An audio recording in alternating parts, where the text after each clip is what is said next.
just quickly introduce Professor Niall Pender. I'm sure everybody here knows him at this stage. He has been one of the consistent, I suppose, champions for Huntington's disease in Ireland over the years.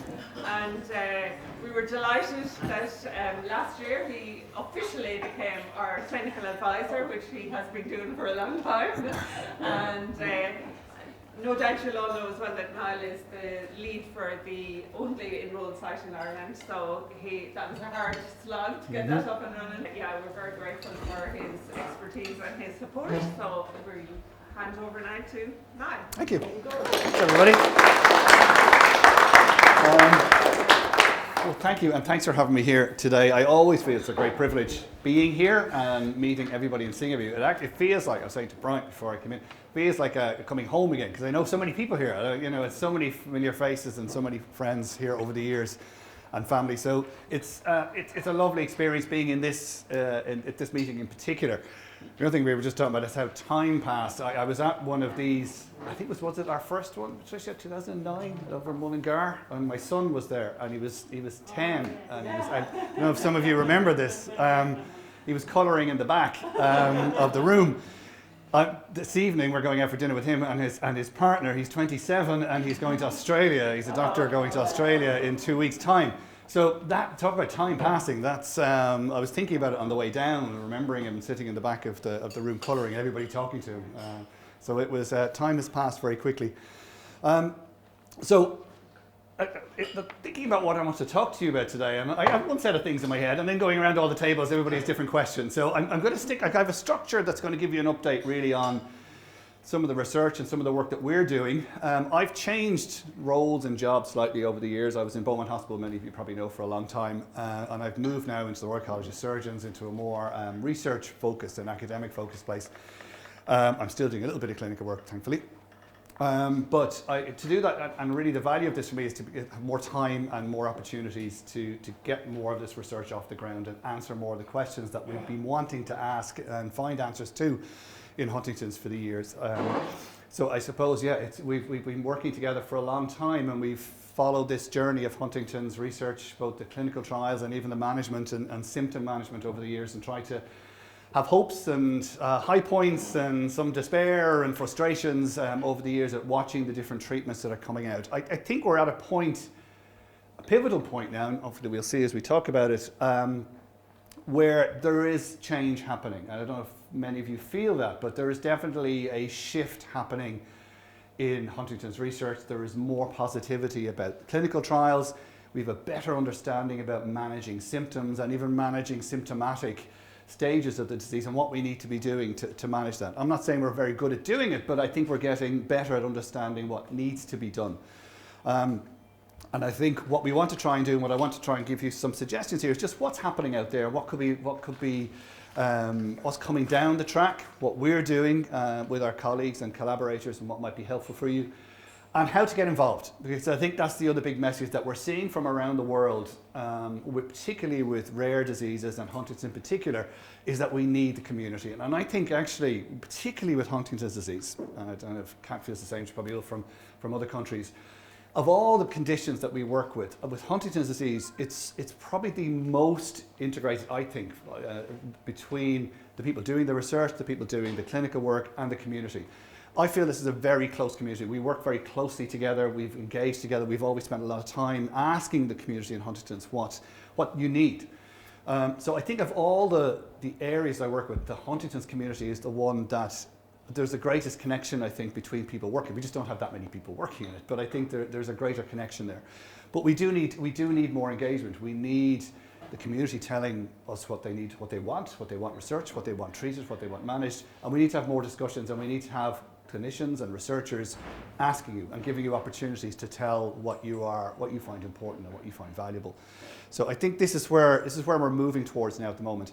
I don't know if I've got those slides there, but I don't know if anybody can actually see the slides. Can you? Is it too bright behind it? No. I got carried away trying to do fancy graphics. Okay, so sometimes when I'm preparing these talks, you get distracted. So I'm quite proud of some of my fancy graphics and what they mean. You don't need to worry too much about them. It's or what they are, but really.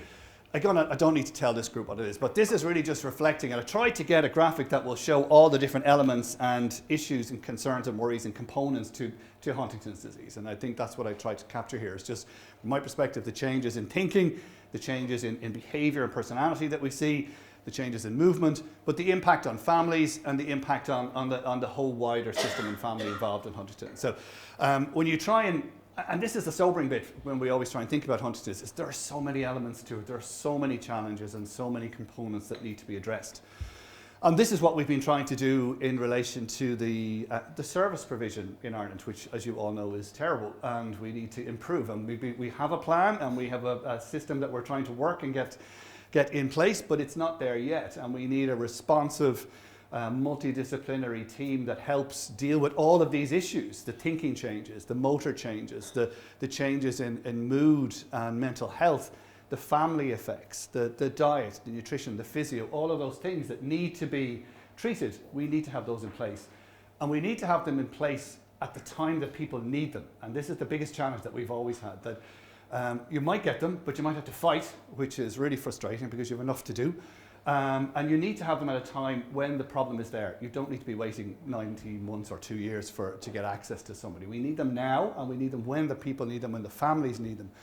We also need them if we are being truly, I suppose, responsive to the needs. We also need them really before that. We need services coming to you and saying, you're going to need this down the line, and we're getting this in place for you now. Excuse me, we don't have that yet, but it's a goal that we're still working towards, and we're still trying to push for it, that we have a responsive system that provides the right care to you at the right time in the right place when you need it, which is the model of Sláinte care, which is what we should be doing.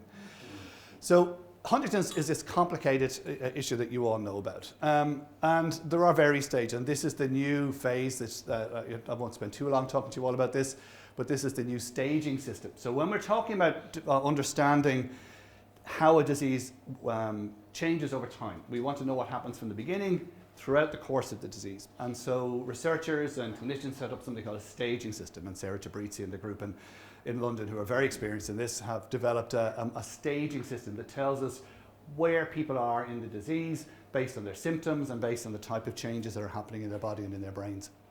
And that allows the researchers and the drug trial people to be able to target treatments at the right time in the right way to the condition. The challenge, I suppose, with this is that there's a lot happening. This is stage 0 at the beginning. There's a lot happening back here before that even gets to that stage. And this is the bit that we also need to put in place. And we need to ensure that we're providing services even beyond, even here, where there's no symptoms and people maybe are living with the risk or the possibilities that they might have a condition. We know that the rates of uptake of genetic tests is very low. So not everybody even knows that they have the gene or doesn't have the gene. So there's a lot that we have to do to help people understand that. We also know that, obviously for everybody in this room, you know that the Huntington's is an inherited disease, but while that gene, that CAG repeat that you probably hear about, that genetic code accounts for about 70% of the onset and change, there's a lot that it doesn't account for, about 30% it doesn't. So there's a lot of the onset of disease, when the symptoms start, how bad they are, what pattern of symptoms that you have, that really isn't accounted for by the CAG repeat. And so there's a lot of other factors that might explain that. And I, as a neuropsychologist, that's the area that I am trying to look at, to see what can we do with that other 30% that we can change. Is it modifiable? Can we put systems in place to minimize that? Can we delay the onset? And at the research meeting that we had earlier in the year, talked a little bit about some of the work we're doing in that seems to be quite interesting. So what we're seeing here is, over the years, there's been a much more integration between the clinical work and the clinics that people attend and the research questions. So hopefully they're becoming much more integrated. And we're seeing now a shift in what researchers are looking at. So we're now moving towards disease modification. So this is what's the case, of course, all diseases now. How can we manage and modify the disease to slow it down if we can't treat it, slow it down, make it manageable, make it more, give people a longer period of time when they're well and healthy. There's also drug trials looking at changing the gene itself. Can they lower the gene? Can they lower the amount of gene that's in somebody's body and that's causing trouble? Can the gene therapy that you can probably see in blue, it may not be, if we can't lower the gene, can we cut out the gene? Can we stop the gene? Can we stop its activity or its harmful effects on the body? Then there's also what's called now a new shift in medicine called precision medicine, where they're targeting drug treatments and to people's individual genetic makeup. So this is what's happening in a lot of other conditions. So that the clinical teams in an ideal world will design for you your own package of treatment based on your genetic profile, your history, your health and your well-being, so that you're getting targeted treatment based on your own needs. And this is down the line, and it's coming in many other areas, and we would hope to see it in Huntington's in the near future. And then the biggest thing is earlier intervention. Can we get people much earlier in the condition? Because unfortunately, the challenge with Huntington's disease is by the time symptoms become apparent, that's the sign that the brain has already changed and it's causing the symptoms. So we want to meet people long before that so that we can put symptoms in place or symptom management in place to stop that or slow it down. Does that make sense? Is everybody okay with me so far? Am I going too quick? No. Can you see this okay? Yeah. And this is all stuff that you know well, is it? Yeah. You're okay? If you want me to ask, if you want to shout out, if you want me to focus on something or talk about anything in particular, I'm very happy to do that. Now, I want you all to read this and learn it off by heart. So it's very easy to see. I'm surprised if you can't see that. I don't know it at all. Okay? I was showing these to my wife last night. I said, you can't put that slide up. But the reason I'm putting it up like that is that's a review of the current clinical trials that are going on. So I looked it up and did it in the last 5 years, so 21 to 26. These are the clinical trials that are happening in Huntington's disease. So even though you don't know them all and you can't read every single one of them, what you're seeing here is the fact that there's a lot going on. Now, not as much as we'd like to go on, there's a lot more maybe in other conditions, but there's still quite a lot. Some of them are not working out, the tominersen at the top, but then there's other one, the AMT 130 that you heard about, the surgical one that was there and that's doing well. The second generation HD, which is doing well. So there are trials out there where they're getting positive results, that they're showing a reduction in the gene, the Huntington, or they're showing changes on what we call outcome measures. So in a clinical trial, in order to know that the drug is working, there are certain tests that you do. So if anybody who's been in a trial, and knowing Ireland, none of us probably have, but there are measuring maybe how fast somebody can walk, how they can move, look at their movements, their thinking speed. These are outcome measures, and these are things that the organisers and the researchers use to see whether or not there's been any change. And one of the big problems with any what we call neurodegenerative disease, and these are diseases that affect the brain, one of the problems that we have with these diseases and using change is that they're so complicated. There are so many things to measure. And this has been the ongoing problem with doing research in brain diseases generally, is that do you focus on the motor movement? And is that it? So, okay, yes, we can see a change in chorea, or we can change the movement, but actually thinking doesn't change, or the mental health doesn't change, or the weight doesn't change. So is it a success then? And it's one of the big reasons why a lot of drugs in complex diseases like Huntington's don't work, is because they're not hitting the right drug or the right symptoms in the right way. And I think nowadays what we're starting to see is a much greater recognition that we need to measure more, we need to see more about what's going on in the disease, so that we can actually see where does the treatment happen and where does it hit. And we might reach a point where we don't have one disease modifying agent. We might have multiple ones depending on the symptoms. So you might take a number of different treatments to help manage all the different symptoms.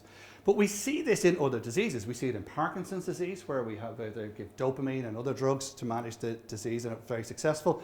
And in more recent years, we see it in multiple sclerosis, which was, up until very recently, a very, very destructive disease that affected people's motor and thinking skills. And in recent years, they have now developed disease-modifying agents where people can live with Huntington's disease with MS for very many, many years without any symptoms.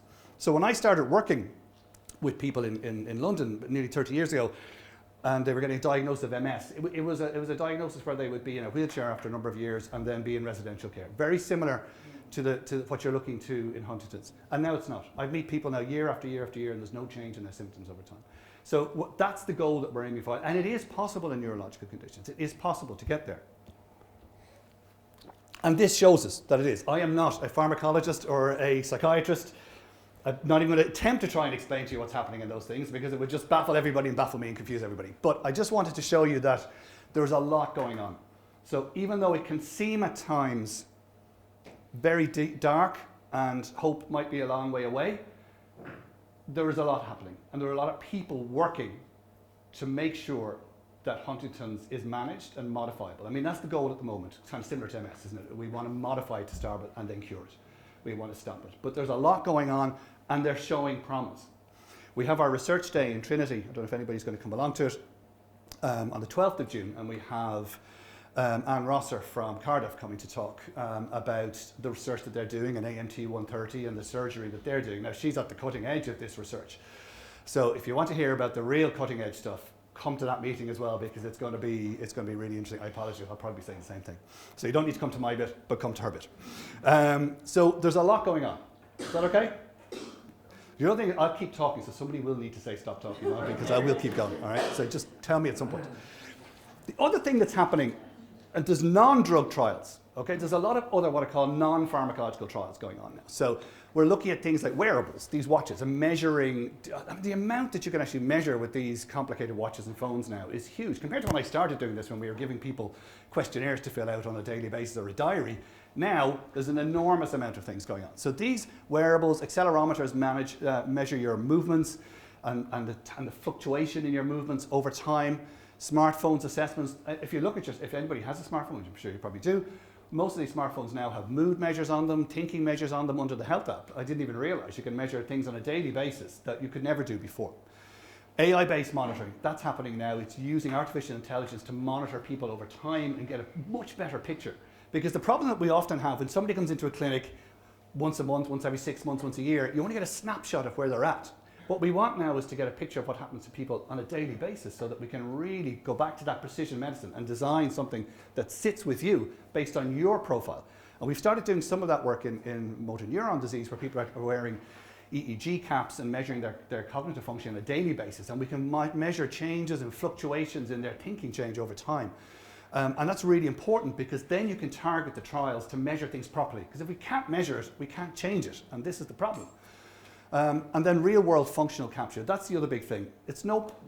We want to make sure that when we see a trial and we see the result of it, that it's not just a 2-point change on a scale that somebody's filled out. It has to relate to something that's meaningful. It has to be meaningful change for the people living with the condition. Because without that, it's not going to be valuable. And then there are these other non-pharmacological. There's a whole range of studies, and they're listed in that as well. There's a lot of physiotherapy. There's some exercise-based trials going on to see if we can strengthen people's muscles, keep the movements at bay for long. There's some psychological therapy ones. We're going to be doing some now as well, where they're looking at managing the mental health. There's a really good team in the UK in Lancaster and in East Anglia doing really good work on psychological therapy in people with Huntington's disease and their families. So there's a lot going on. It's still not at the level that we'd like it to be based on other conditions. I think, as we say this all the time at these meetings, the onset rate is about the same as motor neuron disease for Huntington's disease. There's about 120 new cases of motor neuron disease. And the service that they have available for that, the multidisciplinary clinics, the research and the trials are huge compared to that. So we should be aiming, and we are always aiming to try and see if we can improve it to that level so that we have a lot more engagement. So there are problems, and this is the problem with Huntington's disease, and this is why we need collaborations around the world, and this is why I'll show you some of the work that we're doing in Enroll and things. Thankfully, it's a small population, it's rare. So if you look at something like Parkinson's disease, 1 to 2% of the population have Parkinson's disease, which is a much higher number, so they can get bigger numbers. And the reason why that's important is because for drug companies and drug trials to happen, we need big enough numbers so that you can be sure that what you're seeing is a real change and not just a fluctuation in somebody over time. So we need numbers and we need people to participate. And I've certainly been very grateful and very privileged that in the work that we do, everybody participates, and we've had some great participation from all of the community. Disease heterogeneity, it's a complicated way of saying that everybody's different. And I think really that's another big problem for working with humans at all, is we're all different, we all have different backgrounds and different experiences and different health needs. And Huntington's is a complicated condition. So you have to work out how do you have enough people to smooth out all those differences so that we can learn what the disease is doing. It also is, thankfully, a slow disease, so it's not quick, and that's one of the reasons why some conditions like motor neuron disease get more treatment, because it's a quicker disease so they can see the change over time. But thankfully, it's slow. And the big thing here is who has Huntington's? This is the big thing. This is probably our plea to the community that we're going to start working on now over the next while, is we don't know how many people in Ireland have Huntington's. We don't know who has it. We don't know who is at risk. And that's a problem, because it means, one, we have no information to go to the funders to say we need services, because say, well, how many have you got? And we don't really know. We have a guess based on other countries. But I think what we know about Huntington's is it varies in each country based on the mobility of the populations, the type of population it is. So we don't know who has it. We don't know where they are. We don't know if there's populations of one particular area in one particular part of the country. And the only way you get that is a register, is you have a register of everybody. So there's a lot of medical conditions now have registers. So when you're diagnosed with a condition, you get put onto a register, you consent, obviously, there's a lot of data protection issues that have to be fulfilled. But then everybody knows how many people we have in a country, how many people have the disease, how many are at risk, and it makes it much easier to argue for clinical services. It makes it easier to know from a research point of view who we have to contact. And it also makes it easier for us to say to drug companies around the world, this is who we have here. Now Enroll, that I'll talk to you about, is doing a little bit of that, but we need it more. We need it bigger, and we need it Ireland-wise. It is hard in Huntington's. Huntington's is a challenging condition for people to live with, and it's awkward. Nobody wants to talk about it. There's an issue about getting the genetic test, and there's a lot of issues that will have to be discussed about how we make sure we protect people's confidentiality. It's a serious condition. You want to make sure that if you're going on a register, you're protected and that your information is protected and it's confidential. And so these are all the things that would need to be worked out. But they've been done in other countries, so we should be able to do it here. And I think it's an area that if we do that and do it right, it can really be, we can be the leaders in the world in terms of understanding conditions like Huntington's disease. And also there are ethical conditions about who do we approach, how do we approach people, who has the disease and who doesn't. So there are challenges that we need to work towards. So what we need to do, and I'm going to show you a little bit of some of the work that we've been doing, and we have a new HD research at rcsi.com if anybody wants to get involved in any work. That's my promotion. Well, I'm just going to show you a glimpse of some of the work that we're doing with our collaborators, so you get a sense of where things are and what we're doing. I did another fancy graphic, okay?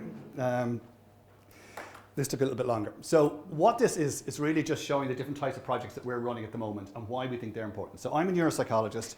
I'm interested in understanding people's mental health, in understanding and helping them with their thinking changes, the behavior changes, their family structure, their life, that aspects of it. And I want to make that better, particularly with Huntington's disease. I want to make it better. We want to improve our services, we want to improve the care that people get, and we want to improve the knowledge that people get, because I want that treated too.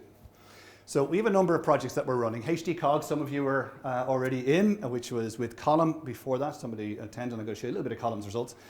And Rachel, who's not here at the moment, she's off getting married in Malta, will be taking over that project. So some of you will be contacted. We have Enroll, which I'll tell you a little bit where we're at now at the moment. HD Care, which is a project where we've been working for a while. Sheila Carney was working on it before, some of you may have worked with, and Megan, who's down the back, will be taking over and running this shortly, where we're looking at what it's like to provide care within a family for Huntington's disease. What are the issues that we should be looking at? How do we support carers and family members in a Huntington's family? How do we make sure that the services provide the needs for them too? Because one of the things that we want to do from HT services, it can't be just about one person. It has to be about the family, and I think this is one of the problems that healthcare systems struggle with, that a patient comes to a clinic and they enroll in a clinic, but the needs of the family are extremely important too, and that, we can't talk about that because you're not the patient. We need to ensure that the service that we provide meets the needs of all the family. Does that make sense? And you all know this. And then we've two other studies that we're just starting up now at the moment. One we've called tentatively Growing Up with HD, and what we want to do, what I want to do is learn more about what it's like to grow and to be part of a family with Huntington's disease, whether you've only just learned about it or whether it's gone back for generations. What are the issues? What are the factors? What are the things that change that we need to put in place to help people when they're growing up? What are there factors that we need to be treating so that we can prevent any challenges in the future for somebody? And we want to learn about it. Maybe there aren't, but if we don't ask the question, we will never know. And the last one, which we were just waiting to hear back from a European grant, is called Protect Brain, we called it. All grants nowadays, you have to have an acronym, apparently. And it stands for something that I now can't remember. But what we want to do is, for Huntington's disease, this is based on what's called modifiable lifestyle factors. So what we want to do is start working with people before their symptoms begin. And we now know with many conditions that if you can start getting systems in place, like cardiovascular disease, we know this, and dementias, older Alzheimer's. If you start putting lifestyle factors in, treatments in early, you can slow it down and you can minimize it. And this grant that we've looked for is about trying to get systems in place for people early so that you can do something about it. Because people are always coming to us in the clinic saying, what can I be doing now to make a difference? Is there anything I can do now? And we don't have any proper evidence-based. We can suggest, oh, you make sure you do your exercise and look at your diet and those things, manage your mood. But we want evidence to prove that, and we're waiting to hear back from a grant where we're working through the ethics now at the moment. So what are some of the results? So Enroll, did I jump through that? No. Enroll, many of you are part of. So Enroll is an international observational trial. We're one part of a very, very big machine that is generating a huge amount of research on Huntington. It's probably one of the single biggest Huntington's related trials in the world. And it's got, the last count was about 22,000 people around the world in it. And its job is to understand and follow patients and families with Huntington's over time throughout the world so that we can, remember I talked about the low numbers, so we can smooth out those low numbers and have a really good picture of Huntington's. We thankfully, after all our work, got enrolled to Ireland, and I was running it in Beaumont Hospital for a long time. Those of you who are in it, we'll be contacting you again very soon. Antoinette is my coordinator, my new coordinator, who'll be on that. Amy, some of you will have known as well, will be finishing off to go off to her clinical psychology training. And we'll hopefully have that up and running again, and we'll have it more frequently. We'll have more doctors as well. I know other people are keen to be a part of Enroll again. And the purpose of Enroll, so those of you who haven't come, you get an annual visit where you get reviewed by myself. We get a mental health review, a psychological review, thinking changes, a full neurology review, you get bloods taken, and it's, so for us it served two purposes. One, we're contributing into the international data set on Huntington's, and two, we got to meet everybody every year, and we know people who are engaged in trials like this from the data, they do better because they're monitored. And if there is anything wrong with somebody, or if we notice anything, we can link them in with services, or we can refer them into services. So we keep an eye on people as well.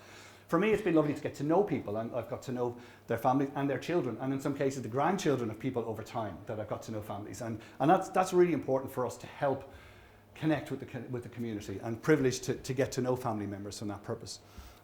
Enroll is changing, they're modifying, they're streamlining it, they're going to make it a little bit more efficient over time. We've got a big conference in Krakow in October, some of you will be at it, where we'll be learning about new developments. But the other purpose of Enroll is to have a well-characterised, a well-developed description of people with Huntington's disease in Ireland, so that we can go to the clinical trial people and say, this is what Ireland is like. So it's the start of a register. It gives us an idea of what's happening in Ireland, but it's only a small snapshot because we need more people involved. So if anybody's involved in that, or is interested in doing that, please come to us about it. This is just some information about where we're at. We've got about 100 active people now in Enroll. And we have about 50 or 60 people on the waiting list waiting to come in, which we'll be setting up now. So my goal is to get several hundred people. We're not bad internationally, we're not bad from a numbers point of view, we get good. What we get is, we get good involvement and people stick with Enroll. They stay over time and they come back and see us, compared to some countries where the dropout can be high. Now, this is something I talked about a little while ago, and I'm very excited by it, right? Because we were looking at Enroll data and we wanted to learn, is there anything that we can do? How am I doing for time, Patricia? Am I okay? You're good. Yeah. Loads of time. You have no idea what's coming. If anybody wants to stand up, by the way, and just have a kind of, if it's getting too much for you as well, just please tell me, because I know it's hard to sit and listen. So what we wanted to do is say, was there a way that we could, all that, so if you imagine, sometimes when we imagine conditions like Huntington's disease, like a river, right? You've got the right at the top of the mountain, the start of it, and there's no symptoms, and then you've got the end where it goes out to the sea, which is the later stages. What we want to do is say, can we do something at the start of the river, right up at the top, to slow down the river and to stop it, or maybe change direction or change course? Is there anything we can do at that point? And we looked at some Enroll information. So we looked at thousands of people, and this is the great reason why Enroll is so important. And we created, so in geriatric medicine and in things like conditions like Alzheimer's, there's a concept known as frailty. Now, some of you know frailty. You might imagine somebody is frail. They look weak and maybe they're going to fall over a lot. But it's not just that. Frailty is a measure of all the things that can happen in someone's life. So if they're losing weight, if their heart rate isn't working, maybe their thinking is off, maybe their muscle isn't as good. So we know that high frailty in older adults is associated with falls, it's associated with hospitalization, and it's associated with changes in their life. So what we want to do is stop people being frail. And that's been really successful in general, what's called geriatric or older adult medicine. So we were working with colleagues who've done this in older adults, and what we wanted to do was see, could that be helpful in Huntington's? Because remember, the gene only explains 70%. So there's another 30% that's not explained by the gene. So we wonder, could we get in there and do something about that? Would that be able to help us? And one of my students, Amy, who was working in Enroll, she took that data and she looked at the physical, the cognitive, the clinical, the social, all that information. And we put together a frailty index. And of course, you're going to learn this off by heart as well, like the other five. But these are all the things that we asked the computer to do and tell us about. And there was, I only put this up to remind myself that we had about 5,000 people in it, which is a lovely amount for a trial. Now, might not be visible to you, but what we see here is, and I'm going to show you a better slide in a moment, is that they were all matched for their stage of disease, but people who had higher burden, so maybe had more mental health issues, maybe their weight wasn't as good, maybe their other symptoms weren't as good, they showed a faster change in the Huntington's than the people who didn't. So they changed more quickly, and the disease was also more severe. Marginally. So then we want to add in more measures. And what we found, and this is something I tried to describe to some of you that were at that meeting previously, and we've got a slide for it now. Now, you don't need to worry too much about this. But what we found when we looked at this in the early stages of people with Huntington's is there were 3 groups. And we found a group, the blue group down the bottom, who frailty was quite low. They were reasonably fit. They were quite well for whatever reason. And because of that, their disease didn't change. We call them a resilient group. They didn't change that much over time. And you probably all know people with Huntington's who, the disease doesn't have a huge effect. Then there's a middle group who kind of had a middle range of frailty, and they kind of progressed slowly over time. And then there was the other group which had high frailty at time 1. And bear in mind, they were all pre-symptomatic. And they showed a much faster decline, and they showed a much faster progression and more severe symptoms. So we're just waiting to hear back. This is under review with the Journal of Huntington's Disease at the moment, so we're waiting to see what they think of this research. But what this allowed us to do was to say, okay, there are factors here which are not related to CAG and not related to disease severity that might make it more or less likely that somebody's frail. So our question was, one, and I'm sure you're asked the same question, what puts people into different groups? Why would you be high or low frail at the time 1? What decides that? And 2, can we move people from green to blue? Can we get you from high frailty and high risk to low frailty and low risk? And what can we do to do that? And that's what we're looking at now at the moment in these new studies. Can we change somebody's stars and put them into a different group? And does it make a difference? And we don't know. We have to find that out. All we've been able to do with this one is to say there's something there. In research, we call it a signal. There's a signal there that has given us some hope to think that we might be able to change the onset. Could we modify it? It's called disease modification or behavior modification. Any questions on that? Thoughts? Does it make sense? Mm-hmm. Does it feel right? In terms of what you're thinking about from the disease, does it feel right? One thing I'd like to say, I know the HD Association always promotes exercise, good diet, but a lot of the I think that should be, how do you educate GPs? How do you educate, the specialists that HD patients go to? That's a great question, and you're absolutely right. There is a variability in what's the level of care that people get, and the reason for that is I don't think it's ignorance of Huntington's. Sometimes it can be, but most of the time there isn't the evidence, so they don't know what to recommend. We know what to recommend if somebody comes and maybe they're overweight and they're smoking and their diet is bad. We kind of know for somebody without Huntington's what to recommend for those people because there's good evidence for that. We don't have the evidence, and this is what we're trying to demonstrate. To say, look, we can get that evidence, and then we can publish it and say, this is what you should be doing for people when they come. This should be the standard of care at time 1 when you meet people. Give this information, which is what happens if you go, and the whole issue is called MEC in healthcare. Make every contact count, and this is about things like smoking and exercise and diet. So if somebody comes and they're smoking, what you say to them in terms of you need to stop smoking, even though they may not want to, it's important that every contact you have with somebody addresses those needs. And that is what we want to do in Huntington's as well. We want to make every contact count so that every contact they have with a healthcare professional gives helpful, useful information that can be put in place. And I think you're absolutely right. John? Sorry. I remember that when we met you the very first time over 15 years ago, and Brian was doing particularly well, but yet everything you were really seeing was devastating and things were going to be terrible altogether. And I remember you saying it's important to know that you can still live well with Huntington's.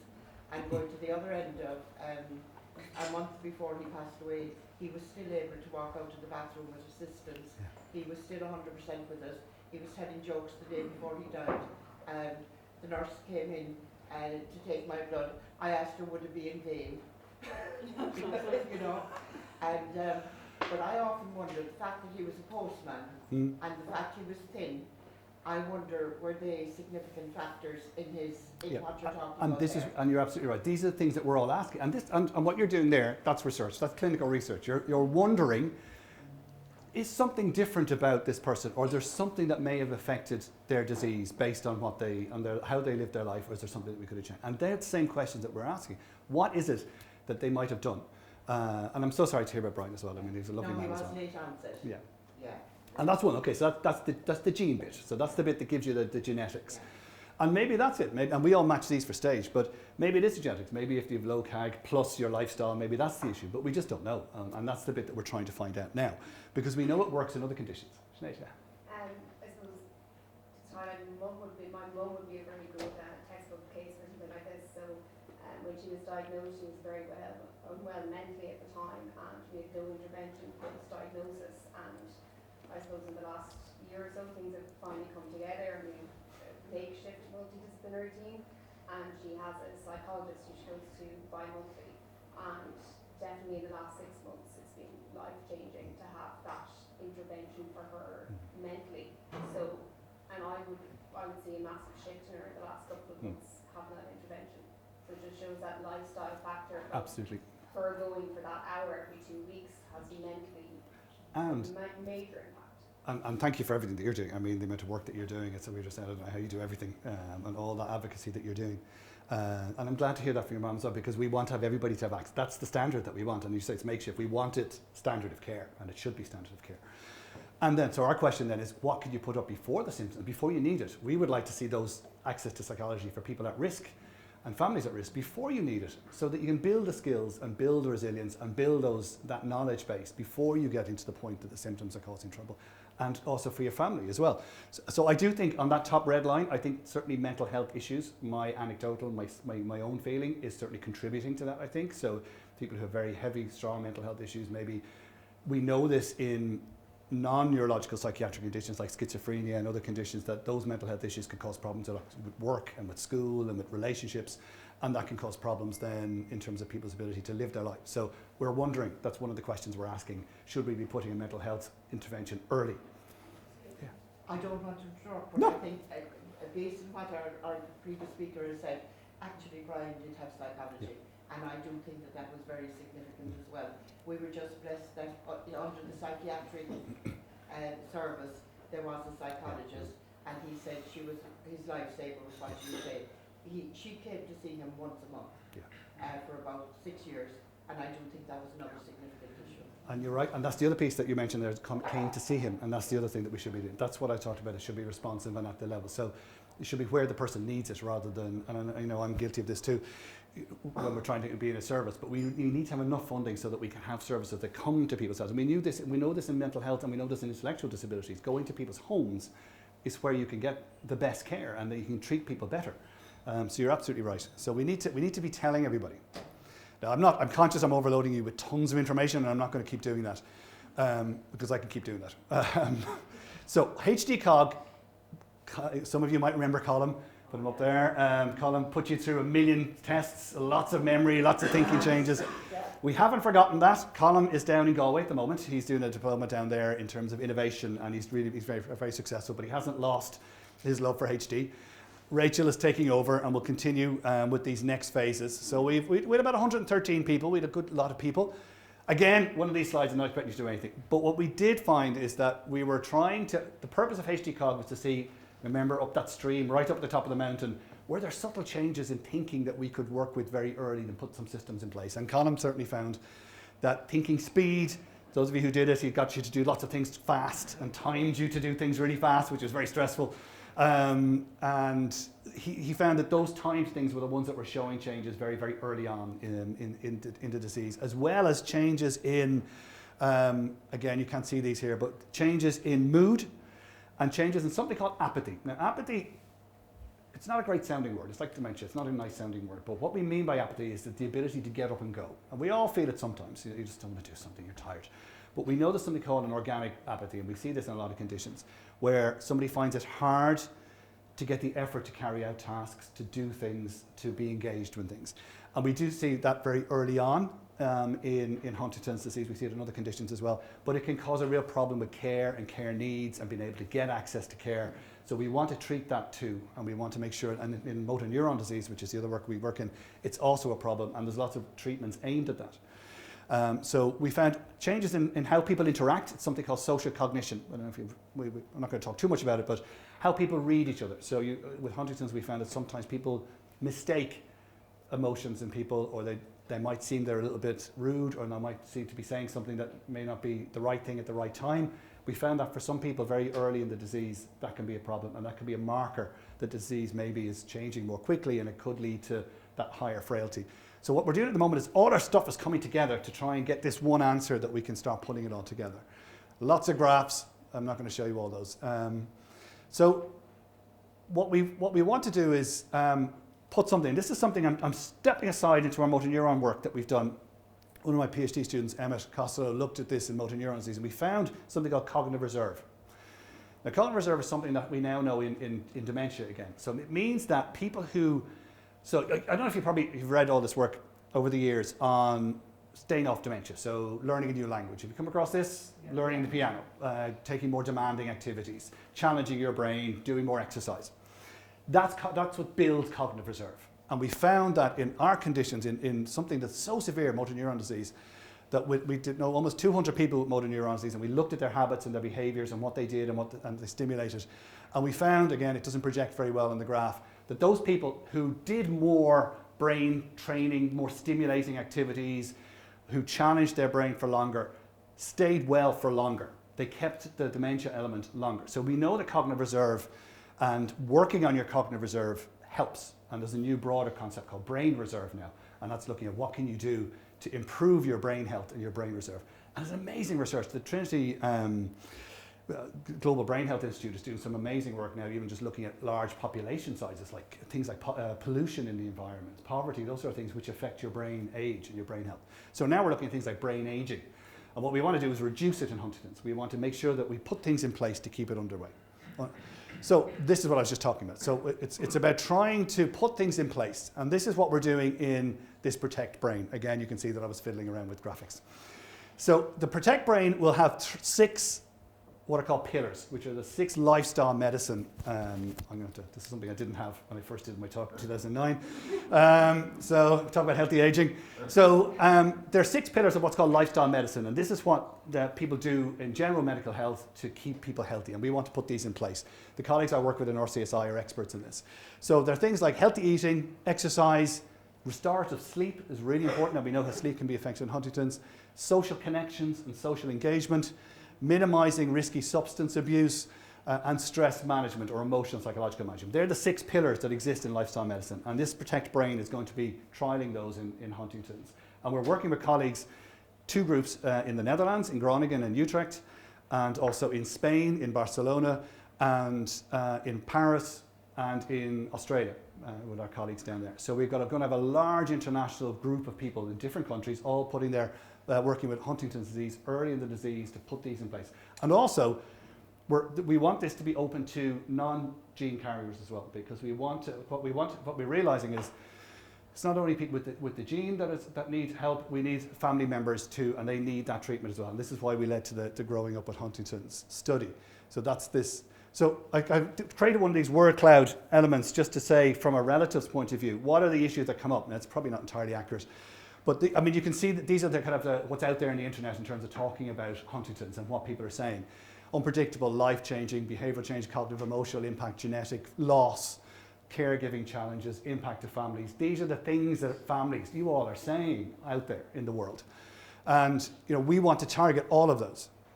And that's why we created this study, which is the kind of combination of all of them.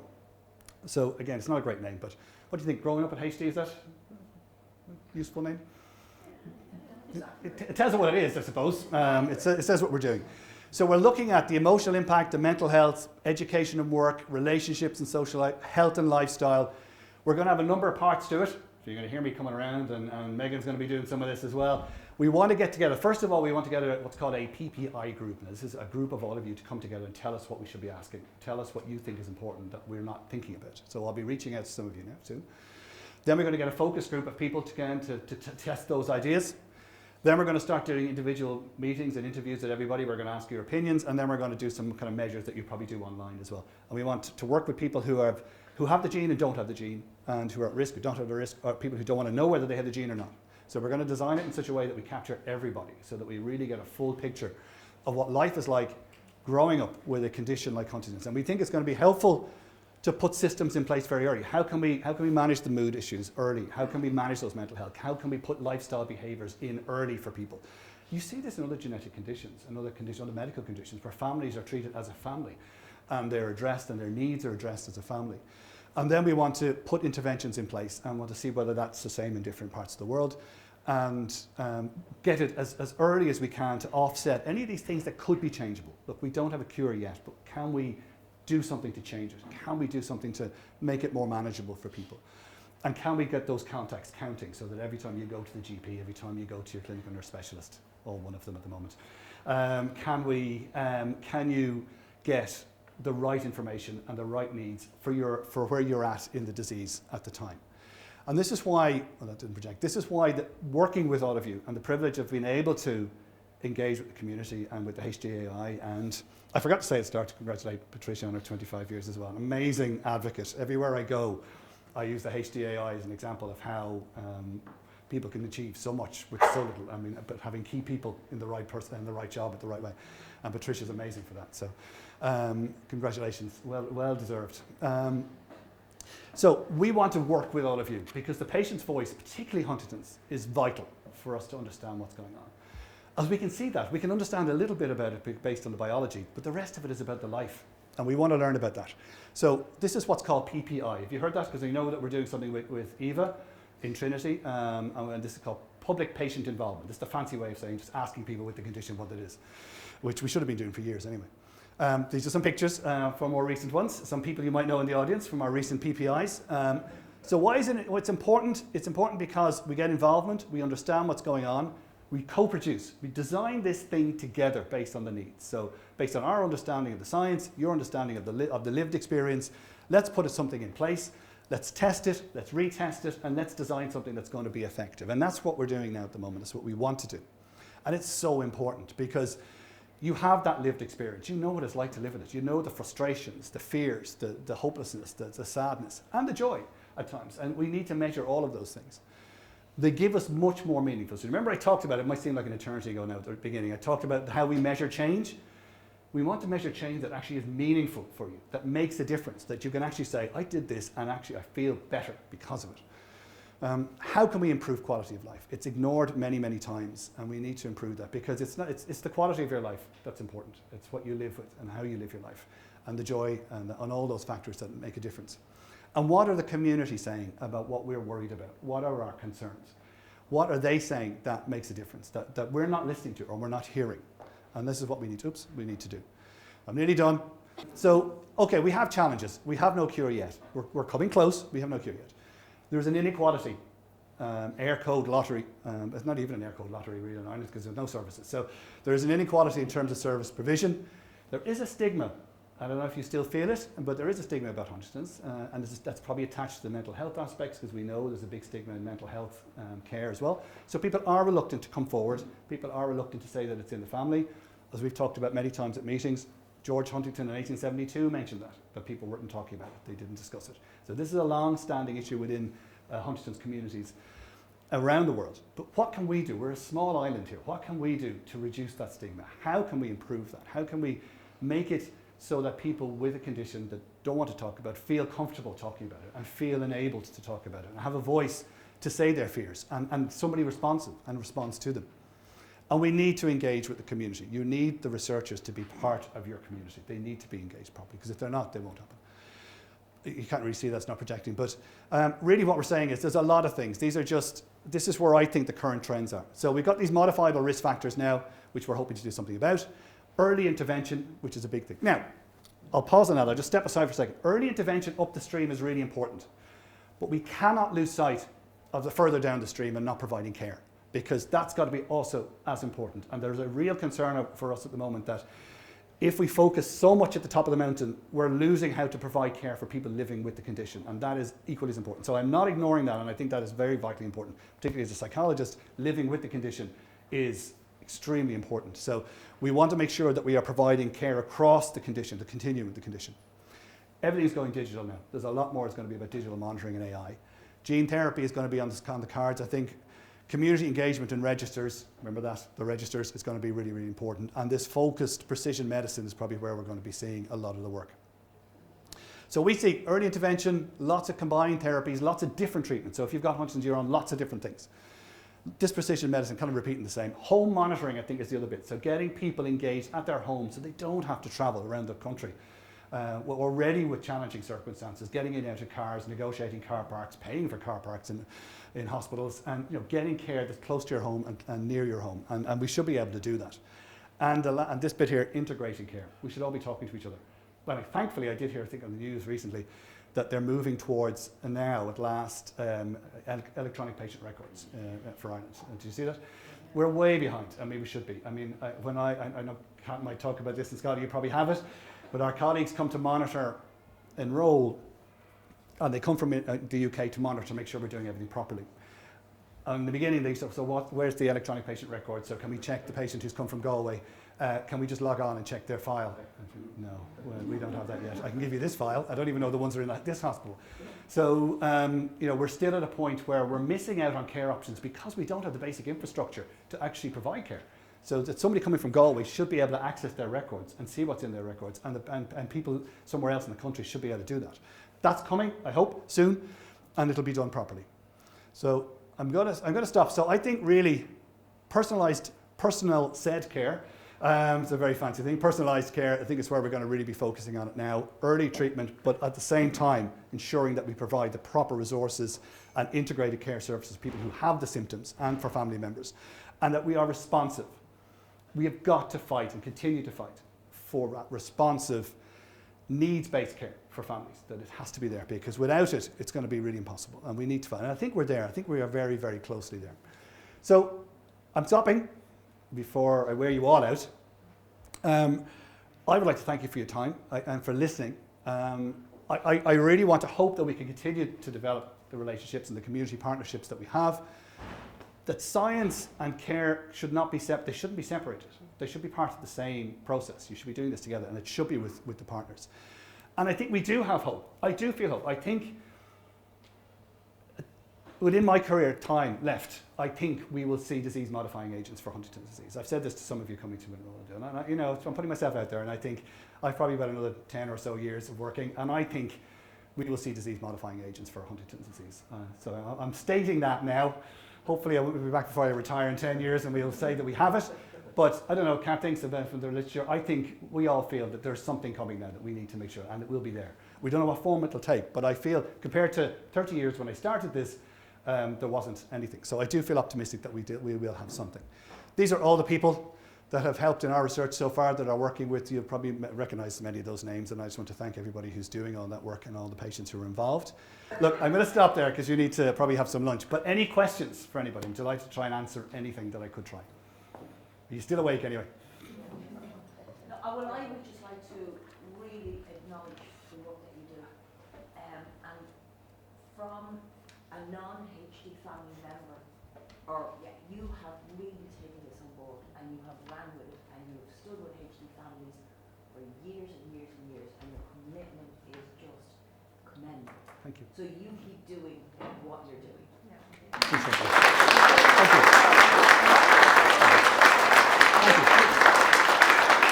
Appreciate that. We'll keep doing it together, and I think that's the key thing, isn't it? I think that's the important bit, and that's why this meeting is so important, I think, as well. It's a lovely, despite the negativity and the challenges, it's always such a warm meeting, and it's always such a positive and hopeful meeting, I think, which is really nice. Do you want to comment, Niall? So the theme for the meeting has been helping ourselves. So what would you say to the community in terms of the kinds of things that they should be engaging in doing? Okay, so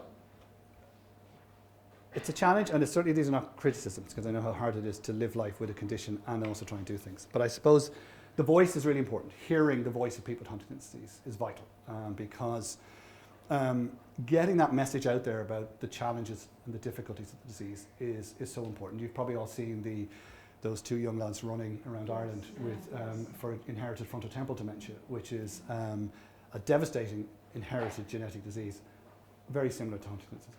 And I'm not saying you need to run marathons, but you see the publicity that something like that gets, and it highlights the needs and it highlights opportunities for funding and for discussion, and this is what we want to see. We want to see something similar, maybe not exactly the same thing, but something similar. And you probably saw years ago in motor neuron disease the Ice Bucket Challenge that came out. Again, that was something that highlighted the challenges faced by people with motor neuron disease and really flagged the challenges experienced. So what we want to do, and it is always really hard because you're living with the condition, you're living with family, managing care, managing life. That's really hard to do. And you're also fighting for services for yourself and your family members. So we do know that it's really very difficult. But I think we need to hear that voice and we need to facilitate hearing that voice somehow. Maybe the HDAI has a role in that. And I know you're doing an amazing job in that already. So talking about it more, I guess getting out. The register is going to be really important when it comes to encourage the community to fully buy into a register and help it, because that's what gives it visibility. And that's what gives us data to say, this is what we need care for. And all the other conditions with registers have got the care that they need. So it makes an enormous difference. So I think that helping yourselves from that point of view, I think is going to be really important. I don't want to say shouting, but demanding the care and going along and saying, this is what I need, is going to be a thing, because unfortunately in healthcare around the world, it's not just here, the loudest voice gets that. So we need to ensure that they hear Huntington's, they hear the voice of Huntington's in demanding the care that they need. So again, it's that making every contact count from your point of view. This is what we need, this is what my relative needs, this is what I need.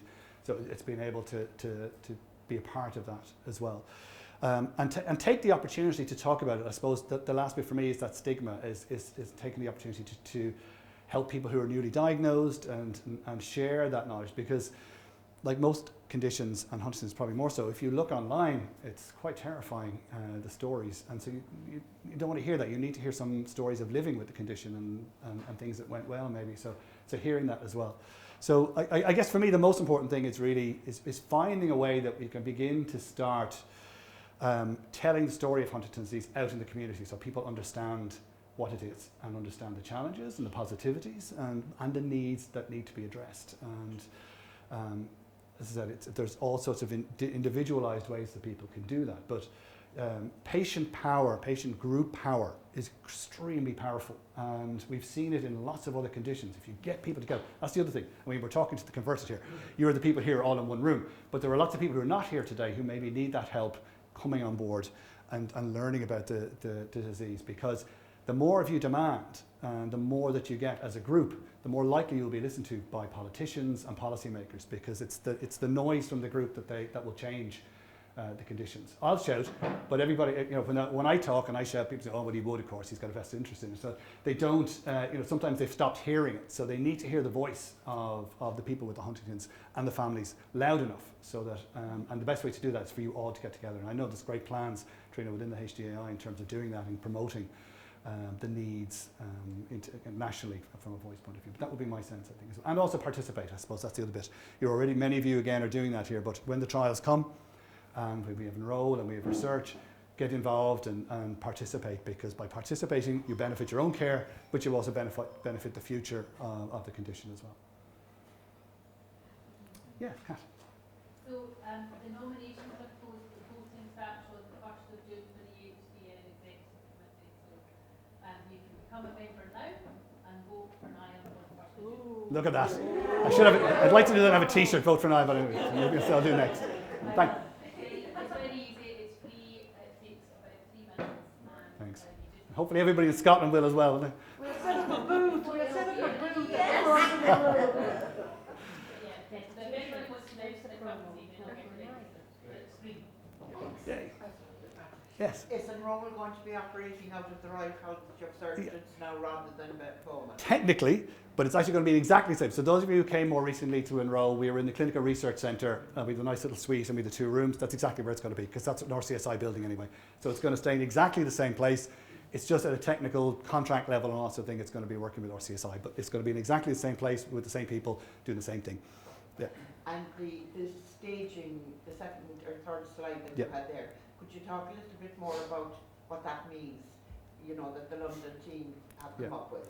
So the staging, it's called the integrated staging system, it's called ISS, and it's what it does is it makes our understanding of the phases of Huntington's much more subtle, much more nuanced, much more, so we can actually target proper treatments, and it's based on a lot more information rather than just, so up to now it was looking at what the symptoms were for people, and you ranked maybe how far along they were in terms of independence. Could somebody do something for themselves? Could they not? And how bad was that? Now it's looking at MRI scans and looking at the type of changes in the brain, looking at the whole range of symptoms in terms of the thinking, the mental health, and the movement. So it can be much more subtle in terms of understanding where somebody is, and it's extended out the range that we work with now. So instead of saying 1, 2, and 3, we now have large stages that we can actually intervene at. And they are using it mostly for clinical trials. So they'll say, look, we're looking for people in stage 0, we're looking at stage 1 or stage 2. More realistically, it'll probably be at stage 0 to 1 where they're doing some. So each stage is about, do you have the gene? Then you're on the scale. If you have the gene, do you have any changes in your brain? If you don't have change, and other biomarkers that they're going to be using, so sometimes they'll be looking at spinal fluid or blood markers. And then, do you have those, and do you have symptoms? And each of those adds to it. So, and then, what are your symptoms like? Does your brain change on the MRI scan? Do the markers change? Do the symptoms change? And as that happens, you go into different stages. But what we want to do is make sure that we're not losing the end stages. That we're going to keep providing treatment and look at treatment options for them, and also that maybe even before the people who are not diagnosed, who don't have a gene, done the gene test. How do we measure those? And certainly for us as well, getting access to some of those tests is quite difficult. I don't know what it's like in Scotland, but certainly they have a lot of resources, obviously, in many other places in Ireland. We don't necessarily access to all of the tests that are needed to get those staging systems. So we're still a bit of work, but it is definitely a huge improvement on our understanding of the changes of Huntington's, and it allows for a bit more nuanced look at it. And the big advantage, I presume, would be that everybody who's doing research are saying from the same hymn sheet, they're using the same baseline criteria. So we want to recruit people at this 0 and with these symptoms, and then when we look to publish that, or when trials are looking at, they'll say, can you use your staging system? How many people did you have in stage 0 and stage 1, and what numbers were they and what they look like? So it's still a start. There's still work we need to do to look at making it more detailed, but it's a great start from where we were. Yeah. Hi. Yeah. I go to the hospital quite a lot with different things. And not one doctor or nurse has any idea about Huntington's. I've been living with this with my mum. My dad kept her alive for 30 years, the longest living. All my uncles have died, 10 out of 13. Anyway, so I'm in hospital for different things, medical. And every doctor I go to, I share.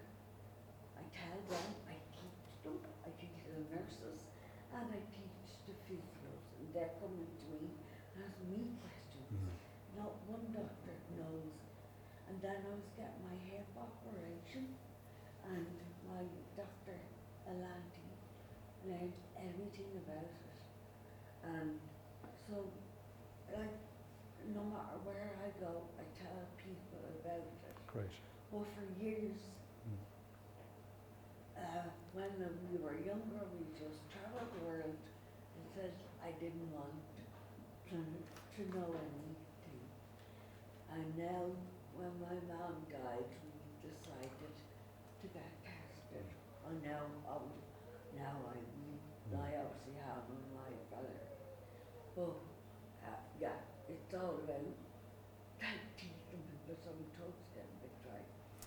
You're absolutely right, and it's still the case that people don't know, and it's still rare, and it's very frustrating for you having to go along and explain when you're dealing with something else altogether you need to. I enjoy it. You don't mind? Okay. I enjoy it. Well, we're producing more information, and hopefully it's up to us to educate the professionals to ensure that they know that. But it's also good that you're educated enough about your condition to know about it. You can teach them and tell them all about it, because it really is, it's your condition, and that's great that you're doing that. And it's great. Interesting that you're talking about that early life, not wanting to know anything about it. That's very common for a lot of people, for a condition, particularly like Huntington's, where you don't have symptoms for a long time. It's our natural instinct as humans is to just, okay, let's put that out of the way and forget about it. But you're right, though, once you start to embrace it and start thinking about it and getting help with that, then it sits more comfortably, I suppose. But I think the underlying message that you're saying there is that we do need to get better at educating our healthcare professionals on Huntington's disease and knowing about all the different elements to it and what they should expect from it. But, thanks. Thank you. Yeah. Yeah, I was just wondering now, you have a lot of experience with people with HD, and we know about the cognitive, physical, mental changes. Have you seen a parallel list of symptoms with carers and carer burnout? Mm. You know, obviously carers are in the shadow, and is there any research on that? Yeah, definitely. Yes, there is. This is great. It's like you were planted in the audience for me. Thank you. I'll sort you out afterwards for that question. Well done. Yes, yeah, we've done, and we actually did some recently. We just published a paper last year on where we asked a lot of carers about the challenges that they experience. So we did this in motor neuron disease before, and caregiver burden and carer needs are huge. For a whole lot of, and Huntington's particularly challenging because for many cases the people are multi-generational carers. So you're carrying across in-laws, siblings, children, grandchildren. So in most conditions that we know about, it's really just caring for one person, and then unfortunately, as the disease progresses, they pass and the person has to deal with that. In Huntington's, you're then faced with like standing up in front of waves and hitting it again and again. And there's a lot of issues about that. So we know that the caregivers tend to be caring for more than one person. They tend to have had to give up their work. They tend to be female, and they tend to have higher rates of depression and anxiety. One of the challenges that we find with caregivers is it's hard to get them to come looking for help because they don't want to talk about themselves. They don't want to talk about their needs. They say, look, I have enough to do, or no, they're dealing with the issues. I'm not important. So it's only later on, maybe, when the caregivers come back to us and say, actually, I was really struggling. I was quite depressed then and I wasn't able to manage. Whereas when we ask them when they're in the middle of caring, they don't really want to deal with it. We set up a group called Building Better Caregivers. Is based on a model that they developed in Stanford, and with motor neuron patients, relatives, and most of the people didn't turn up, or they did turn up. They sent friends or relatives or neighbours because they said they just didn't have time to do it. So what we need to do is be looking at helping carers find a way to get them to get more time to mind themselves, because they're high rates of they're at risk of other medical conditions because they're not looking after themselves. They're not their diet and exercise and all those things are not there. They're struggling. They're firefighting all the time. They're shouting and demanding services. They're frustrated. They're not sleeping. All of the factors that make their own health worse. So that's what that growing up, and the other HD Care, our research project HD Care, is about. It's about trying to help understand the needs of carers and put something in place for that, so that we can argue. And this comes back to my point that we need to be taking the whole family as people that need care, not just the one person. So Yeah, you're it's absolutely. in my own case. My husband passed away a year ago, and I'm straight into being a carer now for my son, who's the same age as your son. And we talked about That's this right, before. yeah. Yeah. So, yeah. That's it's- really hard. Yeah. And it's Doesn't that stop. wave coming at you that keeps coming at you. You don't get any chance to recover. And what should we be doing to help you? We should be helping, and we should be putting systems in place to provide that support for you, that you don't have to do this on your own. And I think it's really different. And it is a problem in Huntington's particularly. I think the system doesn't recognise that multi-generational piece. And the challenges of what they call informal carers, but there's nothing informal about it. You're there in the middle of it. And we need to acknowledge that. It's all issues then about funding for it and payments, so that needs to be sorted much better and improved as well. Thank you. Yeah, definitely right. I should probably stop soon because I'm taking everybody from their lunch. One more question, anybody? Niall, is there any way of encouraging the HSE to give Uh-huh. a person this block there, rather than they'd only allow you 1 hour, because this is the way it works. And 1 hour for a person is trying to get even to go anywhere. It's useless. They won't do block care in the line. They won't do 2 hours at a time. They said they're not allowed. Now, there's not somebody else, and they told me in another area, that they can get it where they are, but in our Western Health Board with HSE in the West. I wish I had an answer to that. The fellow yesterday in charge, and he said, oh no, you can't get any more than, actually you're only supposed to get an hour to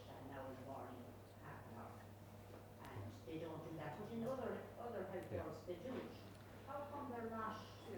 I suppose the Disability Federation of Yeah. Ireland are looking at those issues, and they have got some good forums set up, and there's a lot of conversations going on at the moment, and Sandra was at a meeting there earlier in the week and we are trying to feed into the Disability Federation of Ireland about the different issues that arise for people with Huntington's, because you know, and it isn't just Huntington's, obviously there's other similar conditions that people need that flexibility.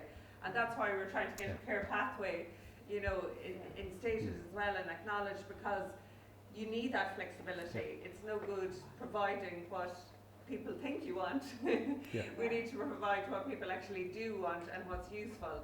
So the more, I suppose, again, that we can advocate and try and get a care pathway implemented, you know, first of all approved and then implemented, you know, that will hopefully affect how people have access to better and more flexible support.